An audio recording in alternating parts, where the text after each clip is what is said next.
hörmətli abunəçilər, bugün 10 aprel 2025-ci il sizlərə növbətdəki həmmə Largus sorabatdı. Bilin mən necə sorabatdılar Largus. Bazarın özünə köp adam Largus sorat tutdu. Xülas Largus aldırdıq. 15-ci il kraskelər taza, Renault motor, özünün Radnoy motoru həli. Xas sizlərə ilə YouTube kanalımızda sizlərə gen rəqət düşündürəcək hərəkət qılaman. Sastaniyəsi zor. Largus kondisionerləri bu ay işə tutdu. Sastaniyəsi zor. Yenə görə verəsilə salon qismi ilə Renault motor köpçilik bilədi. 1 milyon kilometr garantiya verədək eləməyə. 1 milyon kilometr. Sastaniyəsi zor. Kondisionerləri bu. Bunlar həm işiri, pakalena propan qazla qoyulğan. Kraske heç yerində yox. Bunu Largus edə bilən adamlar həm bilədi. Bunlar həm normalni taza haləti zor. Salon qismına gələdə olmazsa, yenə salon qismına görsəyiz də burada.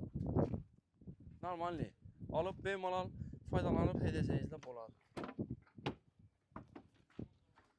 Yine arka taraflarına gelen olmazsa yine arkalarım şimdi teylerinde tuttu propanlar. Propan gazla koyup tuttu. Halatı zor. 350.000 kilometre yurt tuttu aytkanımdayım. 350.000 kilometre yurt tuttu. Yan tarafından hem bir görsət. Kraske taza. Üstüpte işe tırıp xarid qıla verəsilə. Egesini özü ama tuttu. Kraskeler Radnoy'da tuttu. Sastaniyəsi zor. Narxına gələdə olmasaq, maşinimizin narxı 100 milyon so'm aytamiz. Üstündə gəlişib, sodalaşıb, xarid qıla verəsilə. Həmməyizdə bərəkət oda kütəmiz.